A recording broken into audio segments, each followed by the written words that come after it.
샬롬 샬롬 샬롬 샬롬. 하나님 사랑합니다. 여러분 주 안에서 사랑합니다. 오늘 출애굽기 29장 전체 1절에서 46절 거룩하게 구별하다 이런 제목으로 함께 은혜를 나눕니다. 1절부터 46절까지 우리 내용 함께 읽었어요. 제사장 위임식의 제물 중심으로 함께 은혜를 나눕니다. 하나님은 모세가 위임식을 주관하게 하시죠. 나는 그들에게 나를 섬길 제사장 직분을 위임하여 그들로 거룩하게 할 일이 이러하니라. 위임식용 제물을 가져오게 하셨고 2, 3절에 보면 이렇게 말씀하고 계세요. 다시 한번 찾아보면서 가죠. 내가 그들에게 나를 섬길 제사장 직분을 위임하여 그들을 거룩하게 할 일은 이러하니 곧 어린 소 하나와 흠없는 순양 소를 택하고 무교봉과 기름 섞인 무교과자와 기름 바른 무교전병을 모든 고운 밀가루로 만들고 그것들을 한 광주리에 담고 그것을 광주리에 담은 채 그 송아지와 두 양과 함께 가져오라. 너는 아론과 그의 아들들을 회막문으로 데려다가 물로 씻기고 4절부터는 이렇게 씻는 부분이 나오고 있습니다. 깨끗하게 씻겨서 그죠? 5절에서 9절까지 씻기게 하시죠. 4절에 제사장 직분을 맡으려면 성의를 입은 후에도 관유를 머리에 또한 부어야 했습니다. 5절에서 9절에 나와 있죠. 관유는 하나님께서 거룩하게 구별하셨음을 표시하려고 특별 제작한 기름. 하나님은 기름을 부어 성별하는 방식을 영원한 규례로 삼으셨다. 9절에 보면 제사장 직무를 수행하려면 반드시 기름 부음을 받아야 한다라는 뜻으로 나타나 있습니다. 아론과 그의 아들들에게 띠를 띄우며 관을 씌워 그들에게 제사장의 직분을 맡겨 영원한 규례가 되게 하라. 너는 이것이 아론과 그의 아들들에게 위임하여 거룩하게 할지니라. 너는 수송아지로 회막 앞으로 끌어오고 아론과 그의 아들들은 그 송아지 머리에 안수할지며 너는 회막문 야훼 앞에서 그 송아지를 잡고 그 피를 내 손가락으로 제단 뿔들에 바르고 그 피 전부를 제단 밑에 쏟을지며 내정에 옆에 모든 기름과 간 위에 있는 꺼풀과 두 콩팥과 그 위에 기름을 가져다가 제단 위에 불사르고 그 숫소의 고기와 가죽과 똥을 진 밖에서 불사르라. 이는 속죄죄니라. 14절에 이렇게 말씀하고 있습니다. 이는 속죄죄니라. 위임식의 기름 부음이 상징했던 의미는 대제사장이신 예수께서 사역을 시작하실 때 드러나죠. 주의 영이 내게 내리셨다. 주께서 내게 기름을 부으셔서 누가복음 4장 18절에 말씀하죠. 기름 부음은 예수께서 직무를 시작하시기 전에 성령 받음을 상징합니다. 성도에 이런 기름 부음이 있죠. 너희는 거룩하신 자에게서 기름 부음을 받고 모든 것을 아느니라. 요한일서 2장 10절입니다. 모든 성도가 복음의 제사장으로 참 성도라면 누구나 기름 부음을 받은 사람입니다. 로마서 15장 16절에 또한 10절에서 14절에는 위임식의 속죄제 규례들이 나오고 있습니다. 제사장 임직할 사람들, 제사장에 임직할 사람들은 한 마리의 수송아지 머리에 안수한 후에 회막문 야훼 앞에서 잡습니다. 11절에 이 안수는 죄를 송아지에게 넘겨 씌우는 것을 의미하는데 거룩하지 못한 안수자의 죄를 송아지가 대신 뒤집어 쓴 채 죄값을 치르는 것이죠. 대신 흘린 그 피를 4개의 단 뿔에 바른 후에 단 밑에 쏟고 내장과 관과 두 콩팥에 붙은 지방덩어리는 단 위에 불사르고 속죄제 송아지의 고기와 가죽과 똥은 진 밖에 불사랐다. 14절에 고기를 속통과 함께 처리하는 것이 아주 아깝죠. 물론 그 속죄 제물의 일부분은 제사장이 먹기도 합니다. 레위기 6장 26절에 증거합니다. 죄가 전가되어 상징적으로 죄덩어리가 된 송아지의 남은 육체는 공동체 밖으로 옮겨서 완전히 소각을 합니다. 제사장이 일반 백성보다 더 거룩해서 직분을 맡은 것은 아니에요. 대제사장조차 죄인이기나 마찬가지여서 직무 수행 전에 자신의 죄를 위한 속죄 제물을 드리기도 합니다. 근데 원형의 대제사장이신 예수님은 거룩하고 악이 없고 더러움이 없고 죄인에게서 떠나 계시고 하늘보다 높이 되신 자이므로 자기를 위해 속죄자를 드릴 필요가 없었다. 히브리서 7장 26절에 증거합니다. 그러나 위임식에는 제사장이 아니라 속죄 제물이 예수님의 모형입니다. 하나님께서 십자가에 달린 예수께 맹렬히 진노하셨던 까닭이 무엇일까? 그 순간만큼은 아들이 아니라 속죄 제물 곧 택한 백성의 죄를 대신 뒤집어 쓴 죄덩어리로 대하셨기 때문이다. 그리스도의 육체는 속죄 제물의 남은 고기처럼 진박 곧 성문 밖에서 십자가 고난을 받으셨다.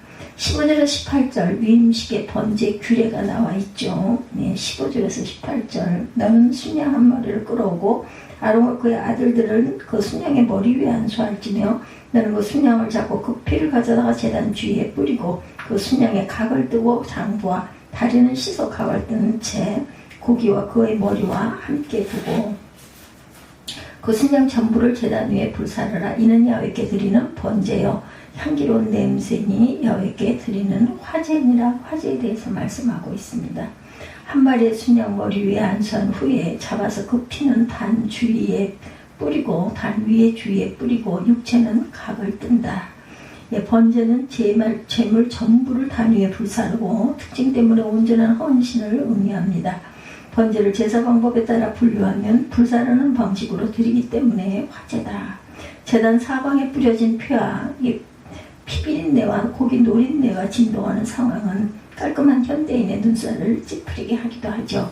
그래서 이를 향기로운 냄새로 여기시는 야훼 취향이 잔혹하다며 비난하는 불경한 자들도 있다고 하네요. 이런 비난은 하나님께서 제물 자체를 기뻐하시는 분으로 오해한 데서 나옵니다. 다윗은 주님께서 제사와 예물을 기뻐하지 아니하시며 번제와 속죄제를 요구치 아니하신다라는 사실을 계시받은 후에 내가 주의 뜻을 행하기를 즐기오니 주의 법이 나의 심중에 있나이다 이렇게 찬송합니다. 마음을 다하고 지혜를 다하고 힘을 다해서 하나님을 사랑하는 것과 이웃을 제 몸과 같이 사랑하는 것에 그 전체로 드리는 모든 번제물과 기타 제물보다 나으니라 이렇게 한 뒤에 서기관이 말했을 때 예수께서 내가 하나님의 나라에 멀지 않도다 이렇게 칭찬하시죠.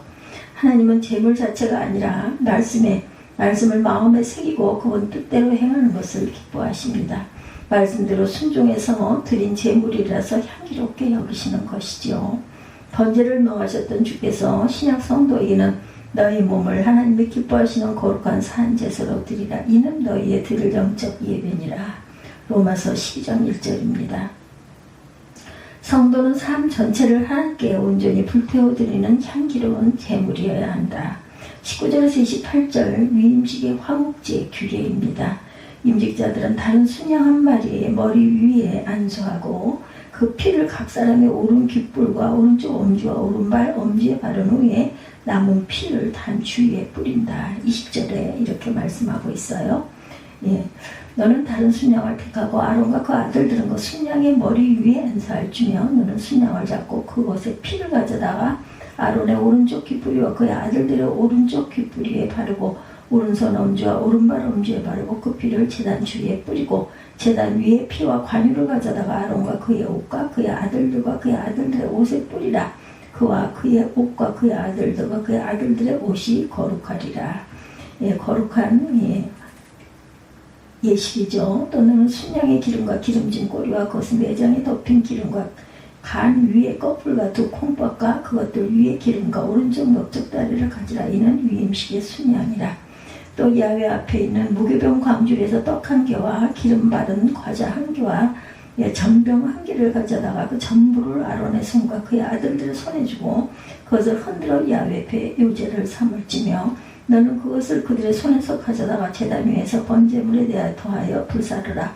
이는 야훼 앞에 향기로운 냄새니고 야훼께 드리는 화제니라. 25절에 이렇게 말씀하죠. 임직자들은 다른 순양 한 마리의 머리 위에 안수하고 그 피를 각 사람의 오른 귓불과 오른쪽 엄지와 오른쪽 엄지에 바른 후에 남은 피를 단 주위에 뿌리라.